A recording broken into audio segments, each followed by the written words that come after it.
Hello and welcome to Rajya Sabha TV with wishes for a very happy Independence Day and Raksha Bandhan. I, Aishwarya, welcome you all to this edition of news. Let us start with the headlines. Prime Minister Narendra Modi addresses nation on 73rd Independence Day, announces the creation of Chief of Defence Staff post to lead 3 services, pushes for one nation, one election, reiterates that nation can achieve a $5 trillion economy target.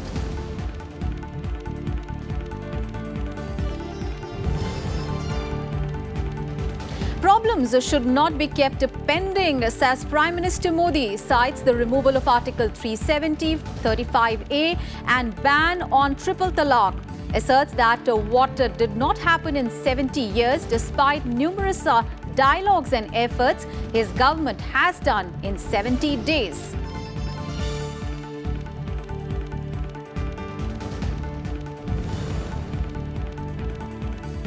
On the 73rd Independence Day, Prime Minister Modi announces the Jal Jeevan Mission to ensure safe drinking water for all households, calls for putting an end to single-use plastic, also pushes for population control measures.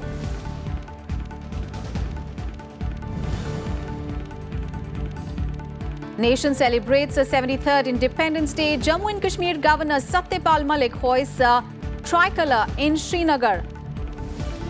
Chief Ministers unfurl tricolour in their respective states.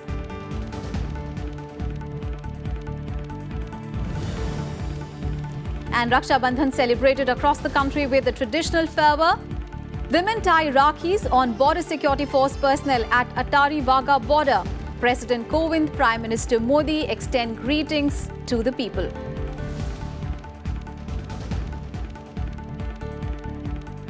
The nation celebrates 73rd Independence Day today. Prime Minister Narendra Modi hoisted the national flag at the ramparts of the historic Red Fort in Delhi and addressed the nation. Dressed in a white kurta pajama and a colourful turban, Prime Minister Modi was received by Defence Minister Rajnath Singh at the Red Fort. Prime Minister then inspected the Guard of Honour. Addressing the nation, Prime Minister Narendra Modi said that within 10 weeks of returning to power, his government took key decisions to fulfill the aspirations of people. His nearly 95-minute-long address was marked by a host of significant announcements, including Chief of Defence Staff post and one nation, one election. He cited the new law on triple talaq and scrapping of the special status accorded to Jammu and Kashmir. Prime Minister Modi also spoke about welfare schemes for the farmers and the upcoming mission of the government. This was the Prime Minister's 6th consecutive Independence Day address to the nation and the first after his landslide victory in the general elections in the month of May. Before coming to Red Fort, Prime Minister Modi paid homage to Mahatma Gandhi at Rajghat.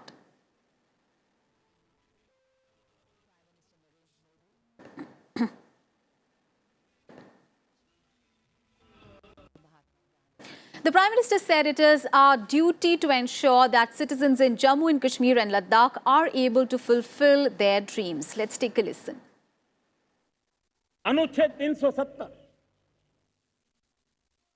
35A, article 370 और 35A, क्या कारण था? इस सरकार की पहचान है, हम समस्याओं के टालते भी नहीं हैं, हम समस्याओं को टालते भी नहीं हैं और न ही हम समस्याओं को पालते हैं। अब समस्याओं को टालने का भी वक्त नहीं है, अब समस्याओं को पालने का भी वक्त नहीं है। जो काम पिछले 70 साल में नहीं हुआ, नई सरकार बनने के बाद 70 दिन के भीतर भीतर आर्टिकल 370 और 35A को हटाने का काम भारत की दोनों सदनों ने, राज्यसभा और लोकसभा ने 2/3 बहुमत से पारित कर दिया।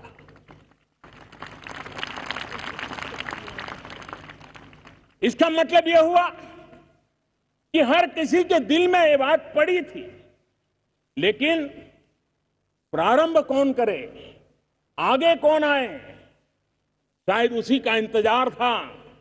और देशवासियों ने मुझे ये काम दिया और मैं आपने जो काम दिया है उसी को करने के लिए आया। मेरा अपना कुछ नहीं है। हमने जम्मू कश्मीर रीऑर्गेनाइजेशन की दिशा में भी आगे बढ़े।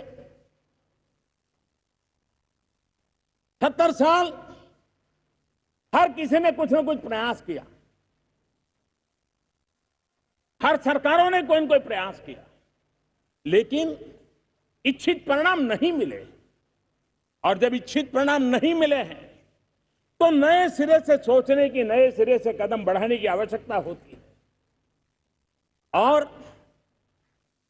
जम्मू कश्मीर और लद्दाख के नागरिकों की आशा आकांक्षा पूरी हो, ये हम सबका दायित्व है।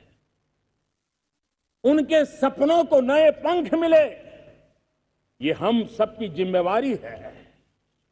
और उसके लिए 130 करोड़ देशवासियों ने इस जिम्मेवारी को उठाना है। और इस जिम्मेवारी को पूरा करने के लिए जो भी रुकावटें सामने आई हैं, उनको दूर करने का हमने प्रयास किया है। And Prime Minister Modi announced the creation of a Chief of Defence Staff post to ensure coordination and to provide effective leadership to the three services. आज जैसे दुनिया बदल रही है, आज युद्ध के दायरे बदल रहे हैं, रूप रंग बदल रहे हैं। आज जिस प्रकार से टेक्नोलॉजी ड्रिवन व्यवस्थाएं बन रही है, तब भारत को भी टुकड़ों में सोचने से नहीं चलेगा। हमारी पूरी सैन्य शक्ति को एक मुश्त होकर के एक साथ आगे बढ़ने की दिशा में काम करना होगा। जल थल नभ में से एक आगे रहे, दूसरा 2 कदम पीछे रहे, तीसरा 3 कदम पीछे रहे तो नहीं चल सकता। तीनों एक साथ एक ही ऊंचाई पर आगे बढ़े, कोऑर्डिनेशन अच्छा हो, सामान्य मानवीय की आशा आकांक्षाओं के अनुकूल हो, विश्व में बदलते हुए युद्ध के और सुरक्षा के माहौल के अनुरूप हो। इन बातों को ध्यान में रखते हुए आज मैं लाल किले से एक महत्वपूर्ण निर्णय की घोषणा करना चाहता हूं। इस विषय के जो जानकार हैं वो बहुत लंबे अरसे से इसकी मांग करते रहे हैं। आज हमने निर्णय किया है कि अब हम chief of defence staff CDS इसकी व्यवस्था करेंगे। और इस पद के गठन के बाद तीनों सेनाओं के शीर्षस्थ स्तर पर एक प्रभावी नेतृत्व मिलेगा। हिंदुस्तान के सामरिक दुनिया की गति में ये CDS एक बहुत अहम और रिफॉर्म करने का जो हमारा सपना है उसके लिए बल देने वाला काम है। मेरे प्यारे देशवासियों, Prime Minister Modi in his Independence Day speech also highlighted the importance of abolishing social stigmas such as triple talaq. He said that if we can take steps against sati custom, dowry, then why not against instant triple talaq? आपने देखा होगा हमारी मुस्लिम बेटियां, हमारी बहनें, उनके sir पर 3 तलाक की तलवार लटकती थी। वो डरी हुई जिंदगी जीती थी। 3 तलाक की शिकार शायद न हुई हो, लेकिन कभी भी 3 तलाक की शिकार हो सकती हैं, ये भय उसको जीने नहीं देता था, उसको मजबूर कर देता था। दुनिया के कई देश, इस्लामिक देश, उन्होंने भी इस कुप्रथा को हमसे बहुत पहले खत्म कर दिया, लेकिन किसी न किसी कारण से हमारी मुस्लिम माताओं बहनों को हक देने में हम हिचकिचाते थे। अगर इस देश में हम सती प्रथा को खत्म कर सकते हैं, हम भ्रूण हत्या को खत्म करने के कानून बना सकते हैं, अगर हम बाल विवाह के खिलाफ आवाज उठा सकते हैं, हम दहेज में लेन देन की प्रथा के खिलाफ कठोर कदम उठा सकते हैं, तो क्यों न हम 3 तलाक के खिलाफ भी आवाज उठाएं। और इसलिए भारत के लोकतंत्र के स्पिरिट को पकड़ते हुए, भारत के संविधान की भावना को, बाबा साहब आंबेडकर की भावना को आदर करते हुए हमारी मुस्लिम बहनों को भी समान अधिकार मिले, उनके अंदर भी एक नया विश्वास पैदा हो, भारत की विकास यात्रा में वो भी सक्रिय भागीदार बने। इसलिए हमने इस महत्वपूर्ण निर्णय को किया। ये निर्णय राजनीति के तराजू से तोलने के निर्णय नहीं होते हैं, सदियों तक माताओं बहनों के जीवन की रक्षा की गारंटी देते हैं। Prime Minister Narendra Modi today asserted that his government neither nurses problems nor keeps them pending and referred to the scrapping of Article 370, which gave a special status to Jammu and Kashmir. He also said that his government ended one unnecessary law every day in the previous regime and repealed 60 laws in the 10 weeks of current government. मैं अपने अफसरों के बीच में बार-बार कहता हूं कि क्या आजादी के इतने सालों के बाद रोजमर्रा की जिंदगी में सरकारों की जो दखल है सामान्य नागरिक के जीवन में, क्या हम उस दखल को कम नहीं कर सकते, खत्म नहीं कर सकते हैं? आजाद भारत का मतलब तो मेरा यह है कि धीरे धीरे सरकारें लोगों की जिंदगी से बाहर आए, लोग अपनी जिंदगी जीने के लिए, निर्णय करने के लिए, आगे बढ़ने के लिए सारे रास्ते उनके लिए खुले होने चाहिए। मन मर्जी पड़े उस दिशा में, देश के हित में और परिवार की भलाई के लिए, स्वयं के सपनों के लिए आगे बढ़े, ऐसा इकोसिस्टम हमको बनाना ही होगा। और इसलिए सरकार का दबाव नहीं होना चाहिए, लेकिन साथ साथ जहां मुसीबत की पल हो तो सरकार का अभाव भी नहीं होना चाहिए। न सरकार का दबाव हो, न सरकार का अभाव हो। हमने गैर जरूरी कई कानूनों को खत्म किया। गत 5 वर्ष में एक प्रकार से मैंने प्रतिदिन एक गैर जरूरी कानून खत्म किया था। देश के लोगों को शायद ये बात पहुंची नहीं होगी। हर दिन एक कानून खत्म किया था, करीब 1450 कानून खत्म किए थे, सामान्य मानवीय के जीवन पर से बोझ कम हो। अभी सरकार को 10 हफ्ते हुए, अभी तो इन 10 हफ्तों में 60 ऐसे कानूनों को खत्म कर दिया है। Prime Minister Narendra Modi said that his government will invest a massive 100 lakh crore rupees on developing infrastructure that will aid in nearly doubling the size of the Indian economy to $5 trillion in the next 5 years. हम $2 trillion economy पर पहुंचे थे। 70 साल की हमारी विकास यात्रा ने हमें $2 ट्रिलियन इकोनॉमी में पहुंचाया था। लेकिन 2014 से 2019 5 साल के भीतर हम लोग 2 ट्रिलियन से 3 ट्रिलियन पहुंच गए। $1 ट्रिलियन हमने जोड़ दिया। अगर 5 साल में 70 साल में जो हुआ उसमें इतना बड़ा जंप लगाया तो आने वाले 5 साल में हम $5 ट्रिलियन इकोनॉमी बन सकते हैं। और ये सपना हर हिंदुस्तानी का होना चाहिए। और जब इकोनॉमी बढ़ती है तो जीवन भी बेहतर बनाने की सुविधा बनती है। छोटे से छोटे व्यक्ति के सपनों के साकार करने के लिए अवसर पैदा होते हैं। और ये अवसर पैदा करने के लिए देश के आर्थिक क्षेत्र में हमें इस बात को आगे ले जाना है। The Prime Minister said that this government thinks differently and the country comes first. He said that the spirit of one nation, one constitution has become a reality and India is proud of that.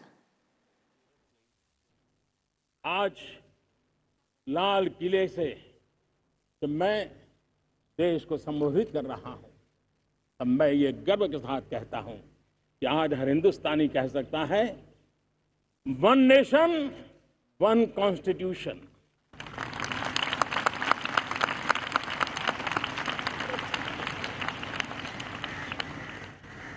और हम सरदार साहब का एक भारत श्रेष्ठ भारत इसी सपने को चरितार्थ करने में लगे हुए हैं।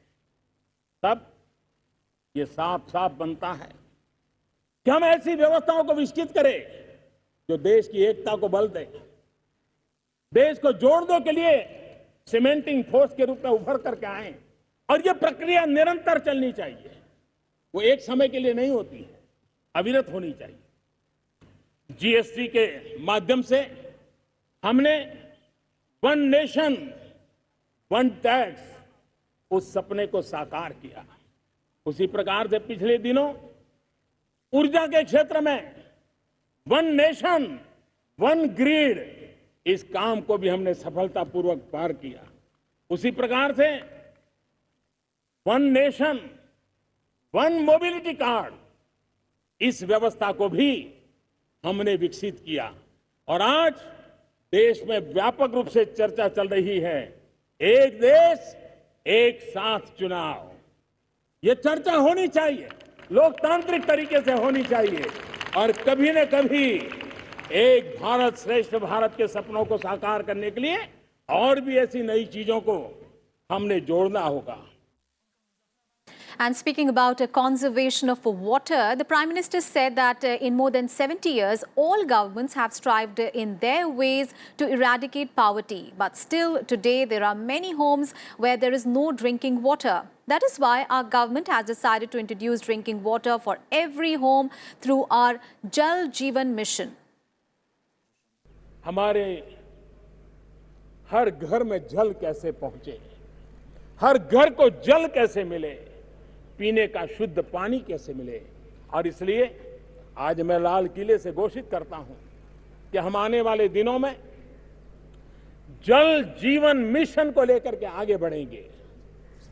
ये जल जीवन मिशन, इसके लिए करीब केंद्र और राज्य साथ मिलकर के काम करेंगे और आने वाले वर्षों में 3.5 लाख करोड़ रुपए से भी ज्यादा रकम इस जल जीवन मिशन के लिए खर्च करने का हमने संकल्प किया। And Prime Minister Modi also exhorted the people to further the use of digital payments all over the nation and asked the people to say no to cash and yes to digital payments. भाइयों बहनों, हमें mobile phone अच्छा लगता है, हमें WhatsApp भेजना अच्छा लगता है, हमें फेसबुक ट्विटर पर रहना अच्छा लगता है, लेकिन देश की इकोनॉमी में भी इसके कारण हम मदद कर सकते हैं। जानकारियों के लिए टेक्नोलॉजी का जितना उपयोग है, आधुनिक भारत के निर्माण के लिए भी टेक्नोलॉजी का इतना उपयोग है। और सामान्य नागरिक, हम डिजिटल पेमेंट के लिए क्यों न चले।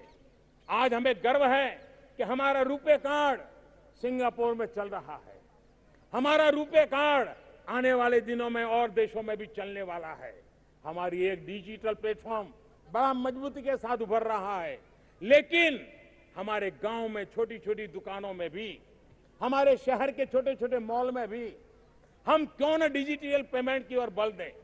आइए, ईमानदारी के लिए, ट्रांसपेरेंसी के लिए और देश की इकोनॉमी को ताकत देने के लिए हम ये डिजिटल पेमेंट, और मैं तो व्यापारियों को कहूंगा, आप बोर्ड लगाते हैं, ज्यादातर गांव में जाओगे व्यापारियों के बोर्ड होते हैं, आज नकद कल उधार, ऐसा बोर्ड लगा रहता है। आज नकद कल उधार। मैं चाहता हूं कि अब तो हमने बोर्ड लगा चाहना ये डिजिटल पेमेंट को हाँ, नकद को ना, ये एक माहौल बनाना चाहिए। मैं बैंकिंग क्षेत्र को आग्रह करता हूं, मैं व्यापार जगत के लोगों को आग्रह करता हूं कि आइए हम इन चीजों को बल दें। Prime Minister Modi in his 15th of August address also highlighted the issue of population explosion and stressed on the need to have greater discussion and awareness on population explosion. एक विषय है जिसको मैं आज लाल किले से स्पर्श करना चाहता हूं और वो विषय है हमारे यहां बेतहाशा जो जनसंख्या विस्फोट हो रहा है। ये जनसंख्या विस्फोट हमारे लिए, हमारी आने वाली पीढ़ी के लिए अनेक नए संकट पैदा करता है। लेकिन ये बात मानना होगा कि हमारे देश में एक जागरूक वर्ग है जो इस बात को भली भांति समझता है। वे अपने घर में शिशु को जन्म देने से पहले भली भांति सोचता है कि मैं कहीं उसके साथ अन्याय तो नहीं कर दूंगा, उसको जो मानवीय आवश्यकताओं की पूर्ति है वो मैं कर पाऊंगा कि नहीं कर पाऊंगा, उसके जो सपने हैं उन सपनों पूरा करने के लिए मैं अपनी भूमिका अदा कर पाऊंगा कि नहीं कर पाऊंगा। इन सारे पैरामीटर से अपने परिवार का लेखा जोखा लेकर के हमारे देश में आज भी स्वयं प्रेरणा से एक छोटा वर्ग परिवार को सीमित करके अपने परिवार का भी भला करता है और देश का भला करने में बहुत बड़ा योगदान देता है। Encouraging citizens to eliminate the use of single-use plastic, the Prime Minister urged all the people not to use plastic bags.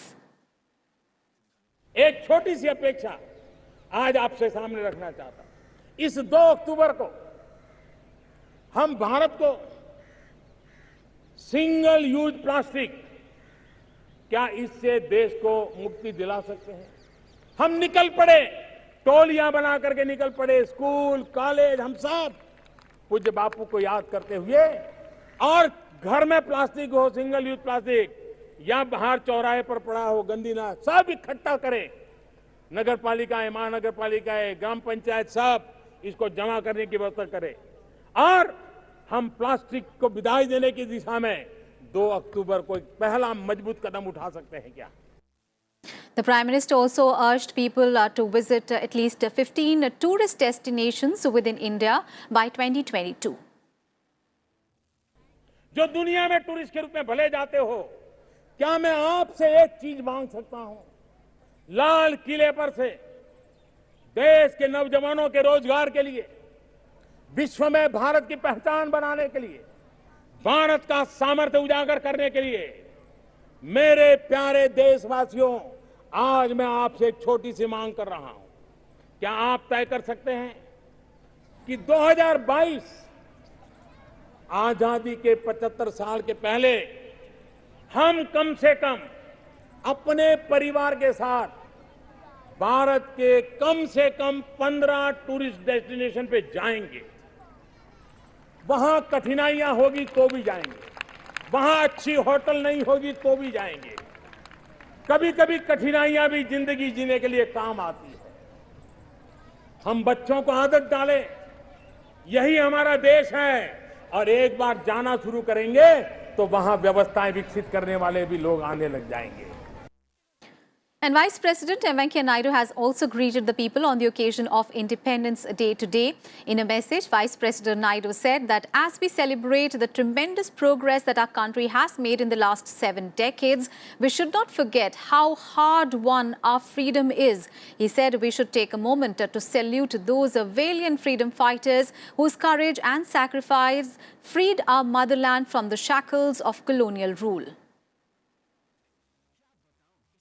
President Ramnath Kovind paid a tribute at the National War Memorial on Independence Day today. Defence Minister Rajnath Singh accompanied the President to pay tributes.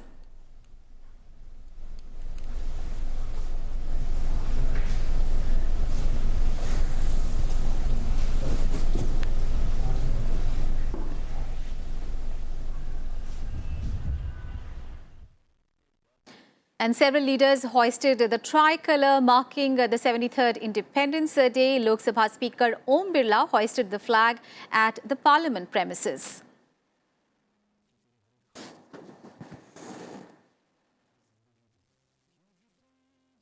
Home Minister Amit Shah also unfurled the tricolour marking the 73rd Independence Day.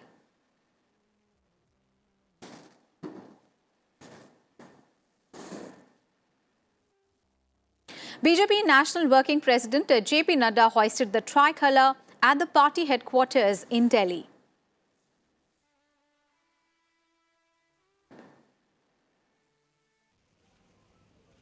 Congress interim president Sonia Gandhi also today hoisted the tricolour at the party headquarters in national capital.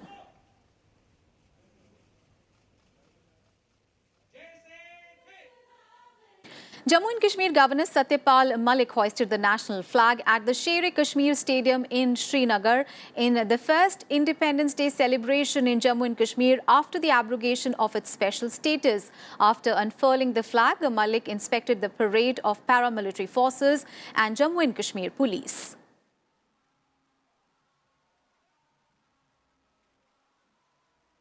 आर्थिक विकास और समृद्धि में आने वाली बाधाओं को हटा दिया गया है। इससे सुशासन को बढ़ावा मिलेगा, आत्मनिर्भरता आएगी, नौकरी के अवसर बढ़ेंगे और सबसे महत्वपूर्ण रूप से जम्मू व कश्मीर के निवासियों के बीच देश के शेष हिस्सों के साथ समानता और एकता की भावना आएगी। इस मुद्दे पर मैं जम्मू व कश्मीर के लोगों को आश्वस्त करना चाहता हूं कि उनकी पहचान दांव पर नहीं है और न ही इससे छेड़छाड़ की गई है। And RSS Chief Mohan Bhagwat hoisted the national flag at the RSS headquarters in Nagpur. A large number of people were present at the occasion.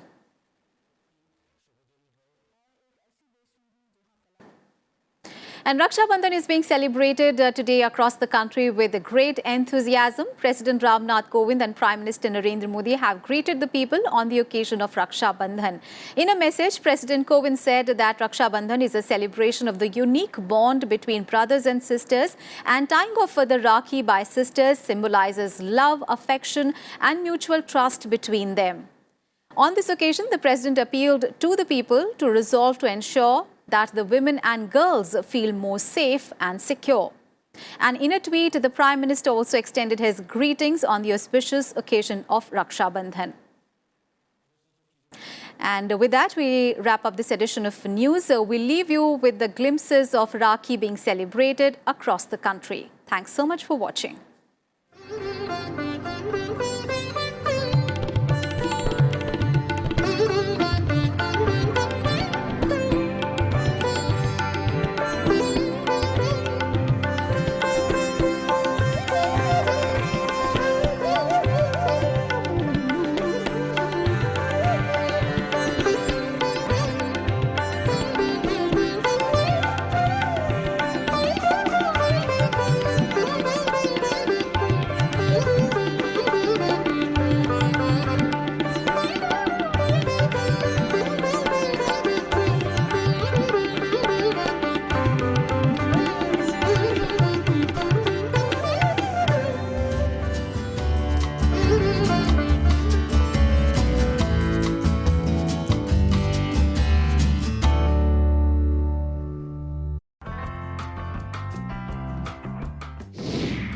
Organ donation जितनी ज़्यादा एनकरेज किया जाए उतना ही कम है, क्योंकि जो एक ऑर्गन एक मरते हुए व्यक्ति में बेकार हो जाएगा, अग्नि को चला जाएगा या कब्रिस्तान में चला जाएगा, उस ऑर्गन से अगर किसी को जीवन मिल सकता है तो इससे बेहतर कोई बात नहीं हो सकती।